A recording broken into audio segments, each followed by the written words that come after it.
Bonjour tout le monde, nous sommes le jeudi 27 mai, il est 8h50, donc ouverture des marchés dans 10 minutes. Je fais ce point bourse avant l'ouverture car aujourd'hui nous sommes en formation Forex toute la journée. Donc on va enseigner notre méthode d'intervention sur l'euro-dollar, notamment l'euro-dollar qui piétine, qui fait du surplace, pas de direction véritablement ancrée, alternance hausse-baisse. Et là on est actuellement à 1,2192. On cherche toujours à acheter sur des replis. Alors, la zone support de ce début de séance, c'est un 21, 70, 75 pour un niveau un peu proche. Sinon, en dessous, si vous avez un 21, 60, niveau qu'on voit bien. Il faut se contenter de petits écarts, hein. Il y a quand même une volatilité pas exceptionnelle sur l'euro-dollar en ce moment.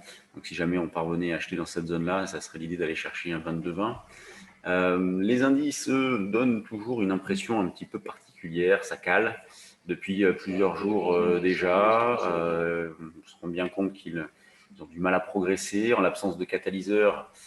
Bon, ils font du surplace. Là, on a un début de semaine hyper calme, hein, puisque des variations extrêmement faibles. Hier, il ne s'est pas passé grand-chose. On a eu l'occasion d'acheter sur repli, notamment sur 6375. Bon, derrière, il a fallu sortir sur le petit pullback et éventuellement recommencer parce que les marchés font vraiment pas grand-chose. Sur le fond, on considère toujours qu'il reste quand même pas vulnérable dans la mesure où il y a la volatilité est quand même assez élevée, il y a beaucoup de méfiance, beaucoup de prudence. Bon, ce qui ne veut pas dire qu'on ne peut pas retracer de 3, 4, 5% comme on l'a fait dernièrement, hein, mais on n'envisage pas non plus un retracement très important. Mais c'est vrai qu'être dans la phase actuelle, là, ça donne envie de monter des petites stratégies pour jouer des fins de hausse quand même, hein. Puisqu'on piétine depuis pas mal de temps, il y a manque de relais. On va voir ce qu'on va proposer aujourd'hui. Je vais réfléchir à tout ça pour le proposer sur le trade du jour. Mettre en place des stratégies de fin de hausse avec des risques fermés, bien évidemment, parce qu'on ne peut pas se permettre de vendre comme ça. La dynamique est tellement puissante, les marchés sont tellement surprenants, sont tellement sous contrôle que, évidemment, il faut envisager le fait qu'ils pourraient poursuivre, mais c'est vrai que ça ne semble pas le scénario principal. Sinon, en pur intraday, on va acheter, ça ne change pas, on achète sur repli vers 6360 dans l'idée de viser 80-85 par exemple, hein. Moi je l'y suis à 61,5. Ouais. Un petit achat, on va bien voir si ça passe, si c'est exploitable. Puis comme hier, si ça confirme pas, on verra pour sortir, hein. C'est pas justement, on va être prudent dans cette phase-là. Sur l'eurodoll, sur le DAX, un petit peu la même chose, hein. On cherche à acheter, même si il cale. Alors lui, il a fait un nouveau petit plus haut par rapport à ses plus hauts précédents. On n'en est pas allé bien loin non plus. Donc on cherche à acheter sur repli vers 15 350. C'est l'idée principale de ce début de séance. C'est pas si loin, hein, 60 points sur le DAX, ça se fait très vite. DAX qui a été très calme hier, hein. Il a terminé, l'indice DAX, je crois, a terminé en repli de 0,09%. Donc c'est vraiment hyper calme partout. Au niveau des volumes, c'est très calme aussi. Hier, en ce qui concerne le CAC, on a fait 2,6 milliards.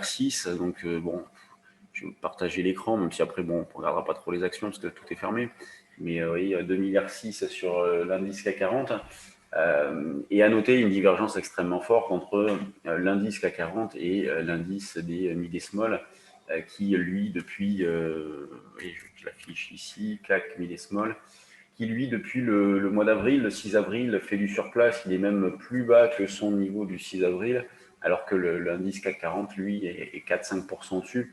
Donc on voit bien la divergence forte qu'il existe entre les grosses capis, et notamment du CAC et les autres. Hier, c'est ce qu'on analysait en temps réel lors de notre formation sur les actions. On a des divergences qui sont gigantesques avec des valeurs qui n'arrêtent pas de monter.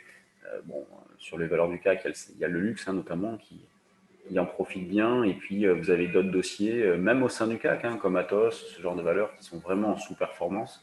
Donc, vous avez des divergences au sein des valeurs du CAC avec des grosses pondérations qui n'arrêtent pas de monter, des petites pondérations qui ne montent pas, et au niveau des mid et small, des intérêts ponctuels, mais rarement de relais. C'est ce qui rend la phase actuelle pas évidente. Hier, on a proposé plusieurs actions. On va voir ce que ça donne aujourd'hui, en espérant que, justement, il y en ait du relais. Donc, affaire à suivre. Bon, on va se retrouver demain. Demain pour le live hebdomadaire. L'heure, je ne sais pas encore. Suivez-nous sur les réseaux sociaux. Soit le matin, soit l'après-midi pour un bilan. Je sais pas, on va voir.